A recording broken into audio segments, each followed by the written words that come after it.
Hello everybody, it's Philly Kuts with another Hump Day haul. We're up to number 41. You know, it's when I show you my stack of comics I got for the week, give you some thoughts and feelings about it. Things that are going on in the comic book world. You know, no big whoop, that's all we do. So glad it's Wednesday. Big week again for DC, baby. I got my Green Lantern shirt on. You know it. Big week for Green Lantern. A big week for Cullen Bunn. And if you don't know who Cullen Bunn is, he's one of the premier writers in the industry. He does Sinestro. He's doing Harrow County right now. Magneto. He's done a ton of stuff, folks. And he's doing 2 more books this week. I don't know how he does it. How's he able to handle all this workload? I gotta imagine some of the work has already been done. This week, we have Green Lantern, Lost Army, and it's just like it sounds, folks. The Green Lantern Corps are lost. Imagine awakening, being teleported to another part of the universe, a totally foreign part of the universe that you know nothing about. You're introduced to new enemies. There's this weird kind of crystals that start attacking the Green Lantern Corps, or a portion of the Green Lantern Corps. They're kind of like crystals, kind of like rock candy. Like white blood cells attacking a foreign entity, and I guess that's what these things do. Whatever gets into this sector of the universe, I guess they attack. If you get exposed for too long, it looks like you may get encased in crystal, or it could be something else. I'm not giving it away. Something is putting Green Lanterns encased in this red crystal. Now, these Green Lanterns, they're up the creek with no paddle, people, because they don't have any lanterns around to charge up their rings again. So it's kind of like, oh shit, what do we do? Now, who's involved in this? It seems to be that it's going to be John Stewart, Arisha Rab. I don't know a lot of these lanterns because I never really read Green Lantern Corps. And I don't know if some of these are from New Guardians. So if anybody knows, let me know. I'm more of a Green Lantern fan, but I'm expanding my, universe with that. We also have Kilowog, who I'm familiar with. He's kind of like the drill sergeant of the Green Lantern Corps, and he's like a pig guy. 2-6, and Chrono, who I guess is an Owen. And there they are, folks. There's Kilowog right there. He's one of my favorites, John Stewart. Now, also, Guy Gardner is back. And he has been dubbed the Christmas Tree Lantern. I'm going to give you a spoiler, so if you want to run now. He is now known as, dubbed by John Stewart as, the Christmas Tree Lantern. Why? Because he is bearing both a green lantern, a green ring of will, and a red ring of rage, of anger, of aggression. And look at his suit, baby. He's got the red trim, green body, love-hate kind of thing going on there, like in Do the Right Thing. Remember that movie? Was that Radio Raheem who had the love and the hate on his rings there? Interesting. Now you may ask, how the hell can a lantern possess the power of 2 rings? And I'm not sure if it's been done before. I don't know. My knowledge of the Green Lantern universe doesn't go back very far. So again, if anybody knows, please fill me in. But I know that in the end of his run in Red Lantern, Guy Gardner, okay, he was the leader of the Red Lanterns, and Guy Gardner was actually in charge of protecting Earth. He essentially, in the last issue, kind of got so overrun with hate. He kind of took on all the feelings of hate and aggression in Earth and kind of absorbed as much of that as he could. And he kind of intertwined that with what was left of his humanity. And then, boom, an explosion of hope, which in the Green Lantern universe is represented by blue, a blue ring. An explosion of hope cast its wave across Earth and actually saved Earth. So it was kind of cool. It was kind of like Guy Gardner kind of did a Superman solar flare kind of thing, which was really, really neat. So, I mean, I'm just really looking forward to this. They're really shaking up the whole Green Lantern universe. Green Lantern, if you don't know, in his own comic, he's on his own. He's like the one Green Lantern that's left in the normal universe, I guess in the known universe, so to speak. He doesn't have his ring, though. He's using some other weapon, I forget what it is, to power himself. It's kind of has some of the traits of a ring. You know, he can make constructs and stuff, but it's not exactly a ring. So there's kind of cool stuff going on with that whole comic. You know, Hal Jordan is Rogue. It's going to be more character-driven. You know, one of the big complaints about Green Lantern and the Green Lantern universe is that there's just been so many characters and so many different colors. You know, there's a ring now for every color of the rainbow, literally, which I didn't really have a complaint with. You know, I'm going through and reading Green Lantern again. Just the other day, I bought 2 new graphic novels. I bought Blackest Night. I'm going to start reading that. And I opened up a huge can of worms. I'm about 3/4 of the way through with this. This is Jeff Johns, his run. Amazing, man. Just an amazing book. I'm going to do a whole separate video of my Green Lantern graphic novels because I have quite a few now. Just awesome. Awesome. And then I also picked up War of the Green Lanterns. So I can't wait to read that too. Anyway, like I said, I think I opened up a huge can of worms to go off on a tangent because look at how many graphic novels there are in this whole Blackest Night saga. And that's not even all of them because there's a whole bunch of prequels too, like Rage of the Red Lantern and something to do with the Orange Lantern. I forget what his name is, Lafreeze of Avarice, the emotion of greed. So, can't wait to get into it. Now, Cullen Bunn. I decided to give a DC book a try for me, and it's all because of Cullen Bunn and on how much I love Cullen Bunn. Wolf Moon is another Cullen Bunn title, if you didn't read that, by Vertigo Comics. A great werewolf story. Hopefully should be coming out on trade soon. I got Aquaman, number 41. This is by Cullen Bunn. Artwork is by Trevor McCarthy. I'm not familiar with him. Guy Major is doing the coloring in this. This is a Joker variant cover. If you notice, the sharks have a great looking Joker smile. And I don't know what is up with, I don't know if that's him looking into an aquarium of mini Joker sharks or what. I'm not really sure what's going on there. But I thought it was a really cool cover. I thought it was a lot better than the regular cover. This is getting mixed reviews already on the internet. I did a little research. It's kind of running the gamut from 9s all the way down to like 6s. I think I saw a 5.5. Basically, it's going to be a story of Arthur Clarke, I believe, is what Aquaman's name is. I don't have much familiarity with Aquaman other than my exposure to him in Blackest Night, in which he actually became a zombie, like an undead person in that. Anyway, he's kind of been outcasted from Atlantis again. So he hasn't even been to Atlantis in like 3 months in this. It's kind of told in 2 stories. It's in the present, and it goes back to how he got ousted from Atlantis. So it's kind of a flashback, flash forward kind of thing going on there. I guess the big complaints were that, okay, Aquaman, we've already been through all this before with Aquaman. You know, he always had trouble with gaining full acceptance from the people of Atlantis. I guess he wasn't originally from there, is my understanding. Again, if anyone reads Aquaman or is a fan of Aquaman, fill me in.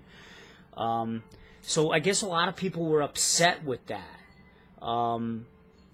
So I guess they're feeling like this is just kind of retreading and regressing to other stories, you know, that have already been told about him. To me, it doesn't make a difference because I'm coming into this brand new, so it's all new to me. I don't really know too much about Aquaman. I mean, maybe it'll be frustrating if I really like it and I start to go back and buy past issues. I don't know. I know that Jeff Johns did the big run before, And I guess that Aquaman kind of got a lot of new cred with the new 52. Let's face it, man, I've never known anyone, and I still don't know anyone that reads Aquaman. I check out other people's hauls. I don't know, DNA Comics, did you? I thought, like, back in the day, I watched one of your haul videos, and I thought you had an issue of Aquaman. I might be wrong. Let me know. But he's always, Aquaman, it seems like, has always been kind of like the laughing stock of comics, you know, like, you get made fun of if you read Aquaman. I'm okay with that, whatever, you know, I'm going into this on the strength of Cullen Bunn's writing. Now, he does have a new costume, too, I guess. It's kind of like a darker, more menacing costume. Still has those goldy locks. Also, he's separated from his wife in this. I think her name is, oh my god, I can't remember her name. Farah or Hera? Something like that. Again, I was exposed to her in Blackest Night, and she was like a really strong female character in this, which I'm loving. So that too also made me say, oh man, I'm kind of interested in Aquaman. And again, Cullen Bunn put me over the top. So if you like Cullen Bunn, those are 2 new books this week that he's a part of again. All right, my next book, another DC book, we got Superman, number 41. This is another Joker cover, and can you read what the Joker is saying? Can you read my mind? That's totally in reference to what? I think that was in 1978, maybe, when the first Superman came out. Was it that long ago? With Christopher Reeves? You remember that song, Can You Read My Mind? And it had the classic Superman theme. Whenever I think of anyone that's Superman, I still think of Christopher Reeves. Is anyone else like that? I mean, all the new guys that they've gotten to play Superman, I don't even remember the actors' names. That's how bad it is. But I always remember Christopher Reeves, probably because I saw it when I was a kid, you know? This is Before the Truth storyline, and it kind of goes into how Lois Lane has ousted the identity of Clark Kent as Superman. Or did she? This is kind of alluding to that maybe she didn't. Maybe she wasn't the one that ousted Superman. And it also kind of explores the lead up to Superman losing all his superpowers. If you've been reading, you know, Superman, Batman, and I guess in Action Comics, too, Superman doesn't have his powers. He's still really strong, but I guess he doesn't have, like, his X-ray vision and stuff like that. This, too, also goes into a little bit more detail that Superman has some control over that super flare power. That's the power that, if he uses, it completely drains him of all his other powers. Or does it? Again, they're making allusions that it may not be. It may be something else that, in fact, is doing that. So, I'm looking forward to reading this. I guess Jimmy Olsen is still one of the only characters in this that knows that Superman, Clark Kent is Superman, so I can't wait to check it out. Here's a little bit of exposure. Someone's been texting Superman, taunting him. One other thing. If you get Superman from your shop this week, you're supposed to get an issue of the Daily Planet. Check that out. And it kind of gives the headlines of what is going on in Superman's universe. Superman's secret identity revealed. And check this out on the back page. It's so cool. Mysterious new Batman seen in Gotham City. How cool is that? With all the stuff that's going on in Batman. And then it has a story about, has Doomsday returned? I don't know if that has something to do with what? Isn't there a new Doomed comic that's out now? I'm not sure. I don't know too much about Doomsday. Again, I just started reading Superman again. After he got his new power. That's when I started to jump on board, when that issue where where it was revealed that he's getting the super flare. Alright, on to Marvel. We got The Punisher. The Punisher number 19. This is a new story arc. Punisher's back in a war zone. He's back into Crete. And I guess one of his friends, one of his allies may be offed. Now, there's a lot of talk that it may be his buddy Tom, who is a soldier, who's a U.S. soldier, fighting over in Iraq and stuff. So that's what people have their money on. I don't know for sure yet. I just kind of leafed through the issue. And I'm really enjoying Punisher. You know, Punisher is like one of those titles where it's a return back to my childhood. It's one of the first comics I ever collected when I was a little kid in the 90s. And I'm enjoying it. I'm especially stoked, okay? I'm especially stoked that Punisher is going to be making an appearance in Daredevil, the Netflix Daredevil, the Netflix series. And if you haven't watched that, it's really good. I ended up watching the whole series, completed the whole series with my girlfriend. And it was pretty good. It was good enough for both of us to watch. You know, she's not exactly like the biggest action comic book superhero fan, but it has a lot of great dramatic elements to it and the relationships between all the characters. There's some romantic tensions between the characters that can kind of draw in some of the ladies. I know I'm being real stereotypical there. There are some ladies that don't care about that. Please don't kill me. But what I'm saying is that if you have a girlfriend or lady friend that maybe isn't really into the whole comic book theme, shows and series and whatnot, this could be a good one to pull them in. So I'm really looking forward to that. And Punisher, he's going to be played by Jon Bernthal. And if you don't know who he is, if you watch The Walking Dead, I think for like the first 3 seasons, he was that real like prick cop guy that ended up going like crazy psycho, and then the main character, who I can't think of the name, the main character of the Walking Dead ended up killing him because he was so worried about him. So I think that Jon Bernthal is going to do an excellent job, and he actually looks like the Punisher, like when Punisher isn't wearing, you know, his Call of Duty Ghosts hoodie there, his mask, which he wears a lot. I mean, since I started reading this, I didn't realize how often he wears it. But it makes sense, you know, if he's running around trying to kill people, you know, you don't want him exposing his identity, so it kind of makes sense. But anyway, trust me, this guy Jon Bernthal looks like the way Punisher's face looks now. And believe it or not, I don't think they show Punisher without his cloak on. No, they don't. So, sorry about that. You're just going to have to trust me. Let me know if you're looking forward to that. And let me know if you did watch Daredevil. Alright. On to Dark Horse Comics. Frankenstein Underground. Can you see it? It's kind of hard to tell, but there he is. He's kind of hooked up to the machine there. This is pretty good. This is issue number 4 or 5. It continues Frankenstein's journey down into Hollow Earth. He's actually found a lost city. And within this lost city of Hollow Earth, there is a group of captured zombies. But they're not, you know, they're not vicious, I want to eat you zombies. They're kind of friendly. They talk and stuff.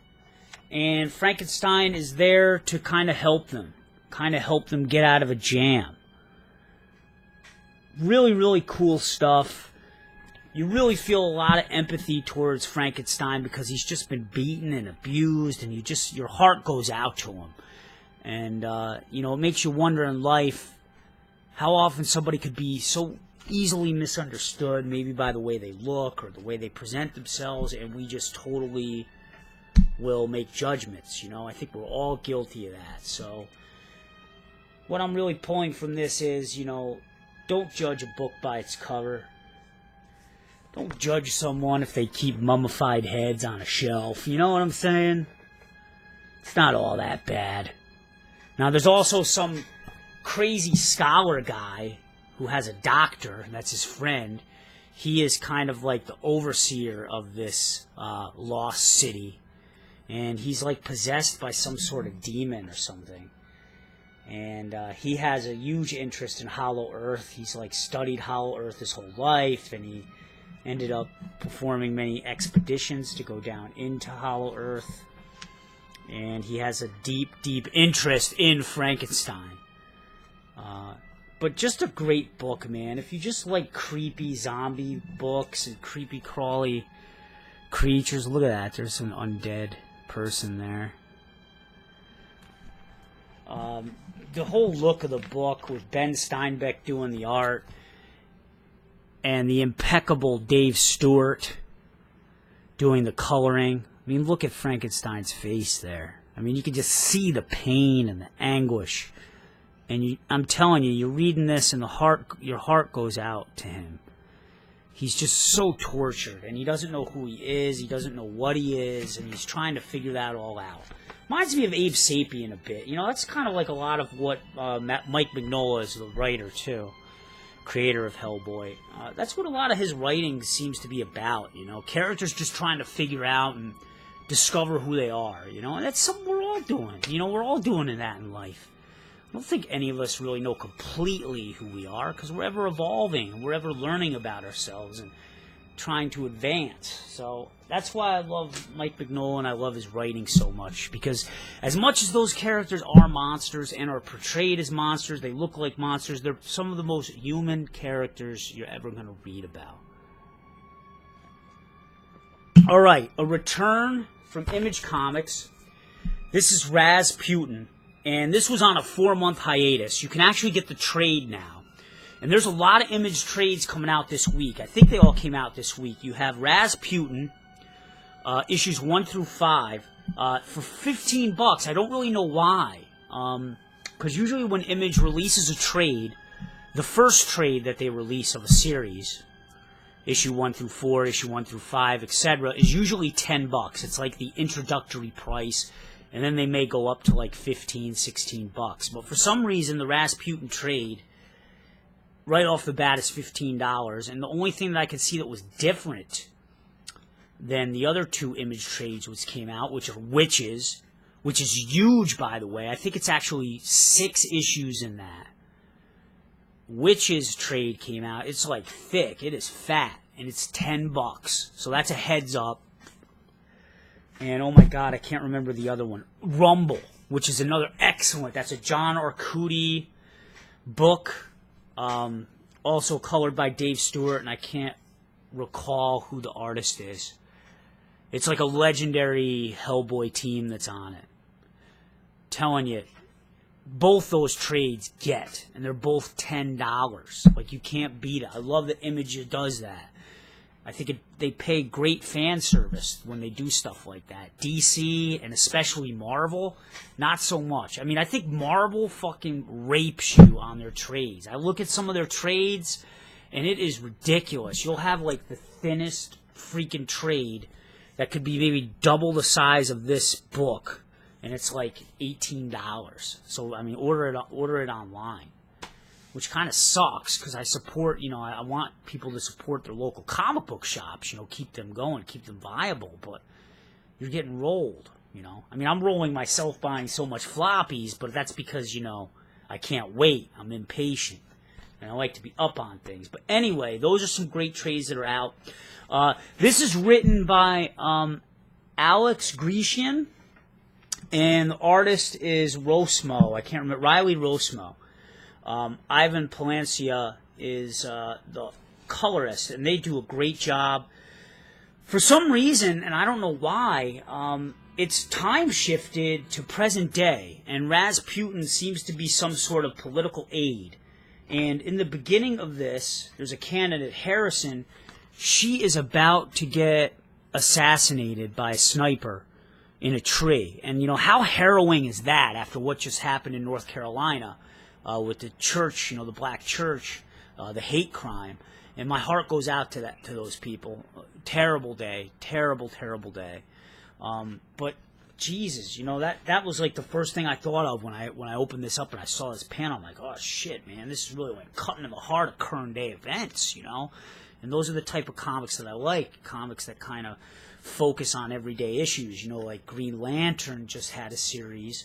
Just had an arc where the Green Lantern Corps are hated by the rest of the universe. Green Lanterns, if you didn't know, are the police force of the universe. And how, you know, true today is that now with all the problems that the police are having in the United States?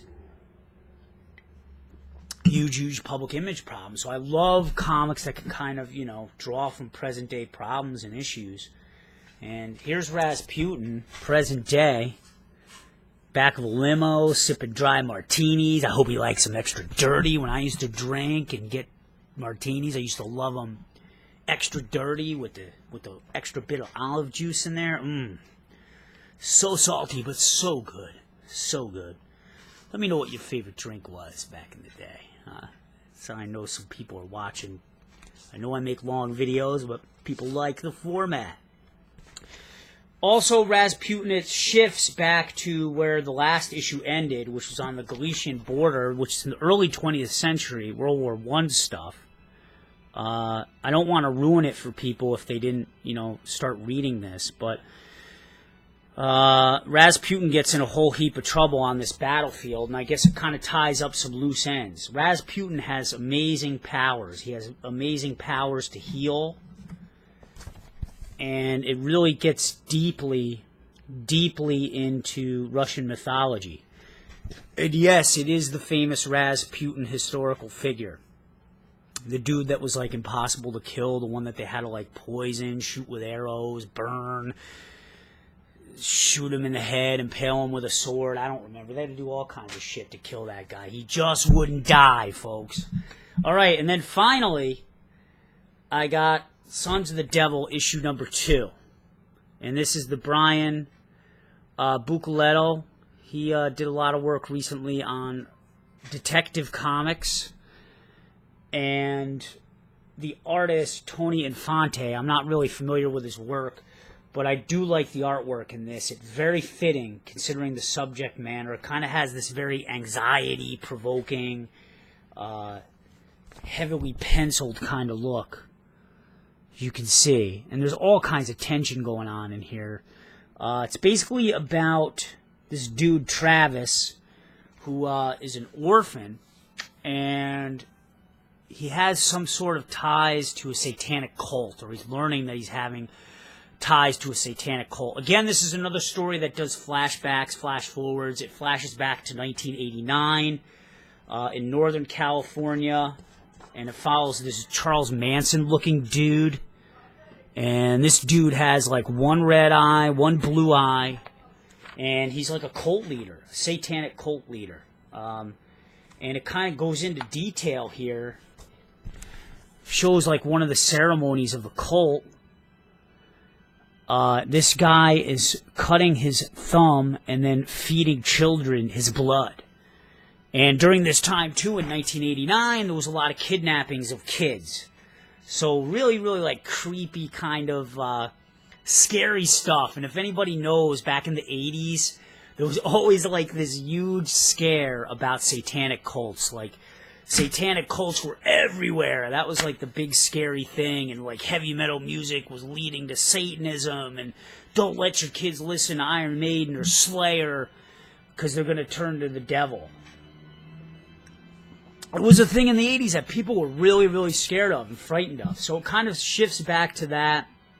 And then the present day, 2015, where Travis is moving into an apartment with his girlfriend. His girlfriend's a little bit apprehensive about letting him move in. Here they are moving in their sofa and stuff, going up the stairs. And she kind of convinces him to kind of try to find out who his birth parents are. And he also ends up going to like therapy for a orphan support group. And my lord, I can only imagine how intense that must be. Look, group counseling for adult orphans, Wednesday night, 7:30 to 10. Talk about a freaking group session, a 2.5-hour group session. My lord, imagine being the facilitator of that. It's great, and it shows these people kind of in their circle at group therapy, which is a great way to conduct a group in a circle, one of the best ways, and with no table between them to divide things. And these people kind of talk about their feelings about what it was like to be orphaned as a kid. And they really start to challenge one another. The group participants kind of challenge one another. And I thought that was great. That was just great stuff. Great writing. I mean, this is gritty. It's a good mystery. It's got a bit of a slow burn to it. It's got amazing coloring. Just a gritty, raw look, and I'm going to be sticking with this. I did put, hold on a second. I did put a couple comics to bed. Fight Club #2 came out this week, and I decided not to buy it. The Chuck Palahniuk sequel to the novel Fight Club, the novel version, not the film adaptation. I just didn't really feel the first one, and it kind of was like, they're not really going to catch lightning in a bottle again on that one, so I decided to sleep it. And then also Burning Fields, Boom Comics.